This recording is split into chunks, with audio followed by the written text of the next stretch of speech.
আসসালামু আলাইকুম, কেমন আছেন সবাই? আশা করি সবাই খুব ভালো আছেন। আর যে যেখানে আছেন, যেভাবে আছেন, আল্লাহর রহমতে ঠিকঠাক আছেন। আমিও এখন অনেকটাই ভালো আছি। আর এই তো আপনাদের জন্য নতুন আরও একটা ব্লগ নিয়ে হাজির হয়ে গেছি। গত সপ্তাহে আমি কিন্তু সময় মতো ব্লগ দিতে পারি নাই, তো সেটা নিয়ে অনেকেই ভেবেছেন যে কেন ব্লগ আসছে না। যেমন সুচিস্মিতা চৌধুরী, জ্যোৎস্না কাজল খান ভেবেছিলেন যে কেন ব্লগ আসছে না। আর যখন জানিয়ে দিলাম কেন ব্লগ আসে নাই, তা জানার পরেও সাবিয়া সুলতানা সহ অনেকেই চেয়েছেন যেন তাড়াতাড়ি সুস্থ হয়ে যাই। তো এইগুলোই হচ্ছে এই ব্লগিংয়ের আমার বড় পাওয়া। কেউ আমাকে মিস করছে, আবার কেউ আমার জন্য দোয়া করছে, এটা অনেক বড় পাওয়া, আলহামদুলিল্লাহ। আচ্ছা, এই যে দেখো আমি এটা সেলাই করেছি। গত ব্লগে কল্পনা তারেক লিখেছ, আপনি কি সেলাই করছিলা দেখিও। আমি কাঁথা সেলাই করছি নাতির জন্য। তো আমার তো আর নাতিটাতি নেই, আমার যা ভালো লাগে, যেটা ইচ্ছা হয় এরকম কিছুই একটা সেলাই করেছি। সেটা যখন পুরোপুরি হবে, মানে সেলাইটা তো হয়ে গেছে, এরপরে আরও একটু কাজ বাকি আছে, তখন তোমাদেরকে জানাবো। এইদিকে মাসুম কিন্তু বাজার করে বাসায় পাঠিয়ে দিয়েছে, আর সেই সাথে পাঠিয়েছে এই আমগুলা। এই আমটা আমার ভীষণ পছন্দ। এটা হচ্ছে আম্রপালি। আমি আর আমার ছেলে এটা খুব পছন্দ করি। আর আমার মনে হয় বছর যত আম এসেছে, সবচেয়ে সুন্দর আম মাসুম এটাই কিনেছে। আজকে আমি একটু তাড়াহুড়া করেই রান্নাটা করছি। আর রান্নাঘরে ঢুকেই প্রথমে কি করেছি জানেন? একটা খুন্তি নিয়ে মাছগুলোকে আলাদা আলাদা করে ডালার মধ্যে ভাগ করে দিয়েছি। মানে পেটের মাছ, পিঠের মাছ সব কিছু মিলিয়ে ঝিলিয়ে প্যাকেট করি, তো সেটাই করে দিয়েছি। এখন শাহনাজ মিজান প্যাকেটগুলো করছে, আর এদিকে আমি সবজি গুছাচ্ছি, পাশাপাশি রান্নাও চলছে। আজ আবার আমার যা চলে যাবে, তার জন্যই তাড়াহুড়ো করে রান্নাটা করছি। আচ্ছা, এই যে আমি সবজিগুলো কমলা ঝুড়িতে রাখলাম, বলতে পারবেন এগুলো কি? যদি বলতে পারেন তাহলে বুঝতে পারবো আপনারা খুব ভালো সবজি চিনেন।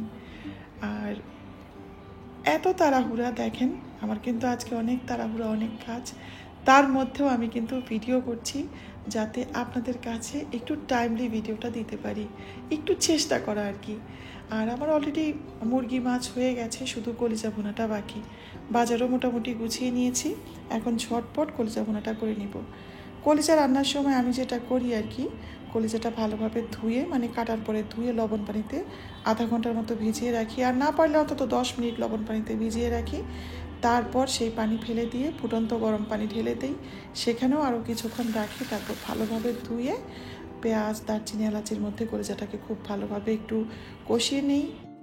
তারপরে যে যখন রঙটা চেঞ্জ হয়ে যায়, একটু পানি বের হয়, তখন যে বাকি মশলা, মানে বাটা পেঁয়াজ, রসুন, আদা, হলুদ, মরিচ, মানে সব কিছু দিয়ে খুব ভালোভাবে নেড়ে চেড়ে ভুনতে হয়।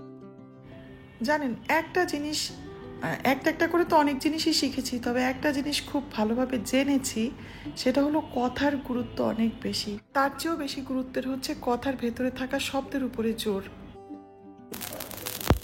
এদিকে কলিজা ভুনা শেষ, এবার সদ্য টেলে নেওয়া জিরা গুঁড়া দিয়ে নামিয়ে নেব। আচ্ছা, একই রকম কথা কখনো শব্দের জোরে, মানে নিরীহ থেকে ভয়ঙ্করও হতে পারে, আবার ভয়ঙ্কর থেকে নিরীহও হতে পারে। যেমন একটা উদাহরণ দিয়ে বলি, তাহলে আপনারা বুঝতে পারবেন। তুমি কি সুন্দর। এখানে আমি কিন্তু সুন্দর শব্দটার উপর জোর দিই নাই, এবার আমি সুন্দর শব্দটার উপর জোর দিয়ে বাক্যটা বলছি, তাহলে দেখবেন মিনিংটাই চেঞ্জ হয়ে যাচ্ছে। তুমি কি সুন্দর, এই হলো গিয়ে ব্যাপারটা। মানে কথার মধ্যে শব্দের উপরে জোর দেওয়াতেই অনেক কিছু পাল্টে যায়। তাই আমার মনে হয় কথার ভেতরে শব্দ বলার যে টোনটা, সেটা অনেক বেশি গুরুত্বপূর্ণ। এদিকে আপনারা কি খেয়াল করেছেন, এত সুন্দর একটা চা পাতার প্যাকেট আমি কিন্তু এর আগে দেখি নাই। মানে চা পাতার প্যাকেটের গায়ে কি সুন্দর অটো রিক্সা, মানে সিএনজি রিক্সার ছবি, অনেক ভালো লাগলো প্যাকেটটা। তো এই চা পাতা, তারপর এই জার, আর যেহেতু যেতে যেতে বিকেল হয়ে যাবে, তাই বাচ্চাদের জন্য কিছু কেক আমি গুছিয়ে নিলাম। সব কিছু মোটামুটি রেডি, বাচ্চারাও রেডি হয়ে গেছে, একটু পরেই ওরা চলে যাবে। জানি না আজকে রান্নাটা কেমন হলো, কারণ আমি আজকে খুব দ্রুত আর তাড়াহুড়া করে রান্না করেছি যাতে ওরা খেয়ে যেতে পারে। আর এদিকে আমি রান্নাঘর থেকে একটু ওদের রুমে গেলাম। এই ছোট্টটা, মানে লাল ফ্রক পরে বসে আছে, এটা হচ্ছে আমার দেবরের ছোট্ট মেয়ে ঐশী।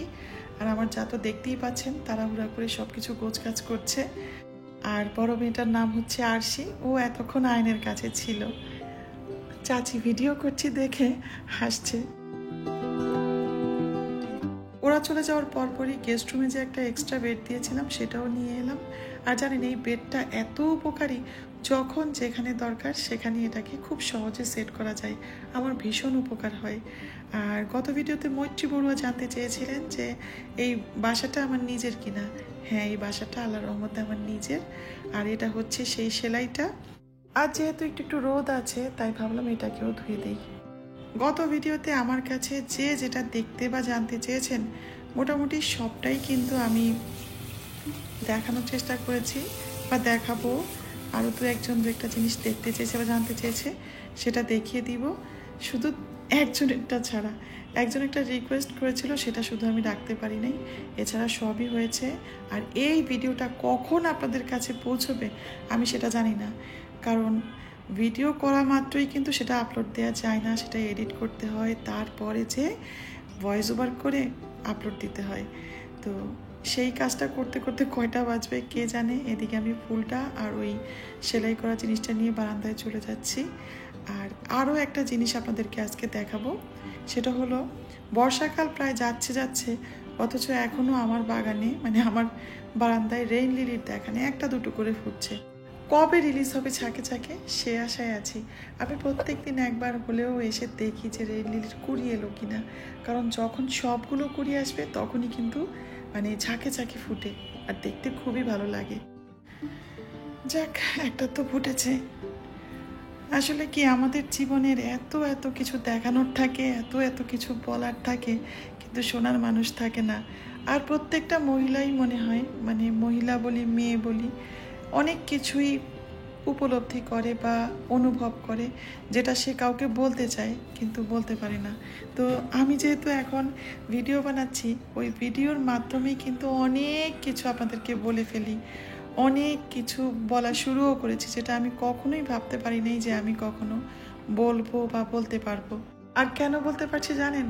শুধুমাত্র আপনি বা আপনারা আমার খুব পরিচিত হয়েও আমরা কেউ কাউকে চিনি না। হয়তো একটু একটু করে জানছি আমি কেমন বা আপনারা কেমন, হয়তো আপনাদের কথা শুনে একটা ধারণা করতে পারছি, কিন্তু আমরা চিনি না কেউ কাউকে।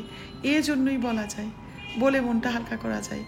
যদি খুব চেনা হতো, যদি খুব কাছের মানুষ হতো, মানুষ মনে করে খুব কাছের মানুষের কাছে কথা বললে বুক হালকা হয়, একদম ভুল কথা। কিন্তু যাই হোক, এদিকে আমি চলে এলাম গেস্ট রুমে। আর এই যে দেখেন একটা কমেন্ট আমি শো করলাম। আচ্ছা, এই কমেন্টটা নিয়েই আজকে একটা কথা বলছি। আমার এই যে গেস্ট রুমে এই শোপিসটা নিয়ে এই কথাটা উঠেছে যে আমার মধ্যে দেশপ্রেম আছে কিনা। আমি কোনো একটা ভিডিওতে নাকি এই শোপিসটা একটু ঘুরিয়ে রেখেছি, তো এটা উনি খেয়াল করেছে। আর অনেক দিন আগের ভিডিও, অনেক দিন আগের ভিডিও, সেটা উনি দেখে আমার যে গতবার যে ভিডিওটা ছাড়লাম সেখানে কমেন্ট করেছেন। তো বলেন তো কী করি এখন? এটা যতটা না শো পিস তার চেয়েও বেশি একটা ইউজফুল জিনিস। এটার মধ্যে অনেকেই অনেক কিছু রাখে। দেখা যায় যে অনেক সময় গেস্টরা হেয়ার ব্যান্ড, কানের দুল রাখে, আবার কেউ কেউ বোরকার পিন রাখে। যাই হোক, যা খুশি তাই রাখুক, এটা তো গেস্টদের ইউজের জন্য আমি রেখেছি। তো যখন আমি ভিডিওটা বানিয়েছি তখন এটা সোজা ছিল, আমি একটু ঘুরিয়ে রেখেছি। আসলে আমি অত কিছু হিসাব করে কিন্তু ঘুরাই নাই। তো আমার আব্বা এখানে কলম রাখতো, এতে কি এমন প্রবলেম হলো আমি বুঝতে পারলাম না যে ওনার এটা মনে হলো। আর এই যে পিছনে আমাদের ঢাকা, রাজশাহী, ময়মনসিংহ, বরিশাল কত কিছু দেয়া আছে, সেটা কি উনি খেয়াল করেন নাই? ওই ছোট্ট একটা জিনিস ঘুরিয়ে দেওয়াতে আমার দেশপ্রেম উড়ে গেল। কি যে ধারণা মানুষের। আর একটা জিনিস ওনাকে আমি বলতে চাই, ওনার নামটা আমি আগে বলি, তানহা দেওয়ান আপন। আপনাকে একটু বলি, আপনার অনেক দেশপ্রেম আছে আমি বুঝতে পেরেছি, এই জন্য আপনার খারাপ লেগেছে, তো সেটার আপনি প্রমাণ দেন। কিন্তু আমি কোনো কিছুর প্রমাণ সহসা অন্যের কাছে দিতে রাজি না। যেমন ধরেন, আমি কাউকে যদি পছন্দও করি, শুধু তাকেই জানাই, তাকেই বুঝতে দেই, অন্য কারো কাছে এটার প্রমাণ দেওয়ার প্রয়োজন মনে করি না। তো মানুষ হোক আর দেশ হোক, অন্য কারো কাছে কিছু প্রমাণের নাই। খুব সহজ করে বললে, যাকে ভালোবাসি সে বুঝতে পারলেই হলো যে তার জন্য আমি কি করছি, অন্য কারোর কাছে কিছু প্রমাণের নাই। আপনার যদি এরকম ইচ্ছা হয় আপনি সেটা করতে পারেন, সেটা আপনার ইচ্ছা। যাই হোক, এদিকে আবু বকর সিদ্দিক লিখেছেন, আপু আপনার সুরেকের পাশের ওয়ালে যে ফ্লাওয়ার হ্যাঙ্গিংটা আছে ওইটা নিয়ে ডিটেইলে একদিন বলবেন, খুব ভালো লাগে ওইটা। আসলে এই জিনিসটা আমি এই বাসায় ওঠার পরে নিজে বানিয়েছি মিস্ত্রি দিয়ে। আর এই ফুলগুলো দেখে তো বুঝতেই পারছেন এগুলো আর্টিফিশিয়াল। এগুলো আমি কিনে তারপর একটা শোলার মধ্যে গেঁথে এখানে সেট করে দিয়েছি। তো এখন অনেকটাই পুরনো হয়ে গেছে, মাঝে মধ্যে ধুয়ে দিই, আবার মাঝে মধ্যে একটু পরিষ্কার করি, যেভাবে করলাম এই মাত্র এভাবেও করি। আসলে খুব ভালোভাবে ঝাড়া যায় না, তাহলে হয় কি একদম উঠে চলে আসে। তাই একটু আলগোছে হালকাভাবেই পরিষ্কার করি, আর মাঝে মধ্যে বছরে একবার দুবার ধুয়ে দিই। আর এই তো সুরেকের পাশের এই জিনিসগুলো তো আমি গত ভিডিওতে দেখিয়েছি। এখানে কিন্তু আমার গাছ রাখা আছে। ঘরের মধ্যে চাইলেও আমি বেশি গাছ রাখতে পারি না, কারণ মশা আসে খুব। তার জন্যই এগুলোকে বাইরে রাখি। সবগুলোই যতটুকু জায়গায় আমার আছে ঘরের পাশে সামনে সবখানেই অল্প স্বল্প গাছ রাখি। খুব বেশি গাছ কিন্তু রাখতে পারি না। আমার মাঝে মাঝে মনে হয় যে আমার গ্রামের বাড়িটা যদি ঢাকা শহরে হতো তাহলে যে আমি কি করতাম, কত গাছ যে লাগাতাম। যাই হোক, যা আছে আর যতটুকুই আছে তাতেই আমি সন্তুষ্ট, কারণ এইটুকুরই খেয়াল আমি ঠিকঠাক মতো রাখতে পারি না। তো আবু বকর সিদ্দিক এটাই ছিল সুরেকের পাশে, যেটা আপনি ডিটেলে দেখতে চেয়েছেন, আর আপনি এটা পছন্দ করেছেন, এজন্য আপনাকে অনেক ধন্যবাদ।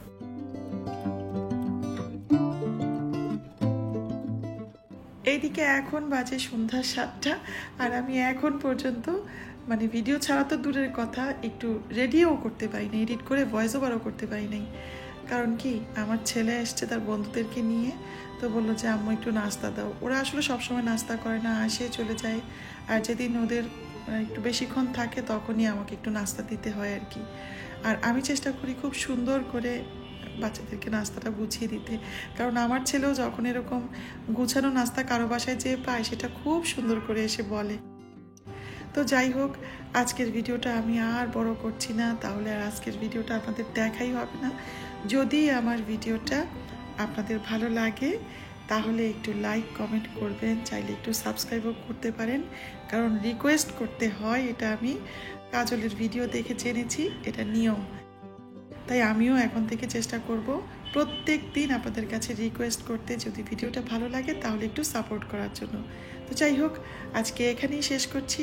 সবাই খুব ভালো থাকবেন। আল্লাহ হাফেজ।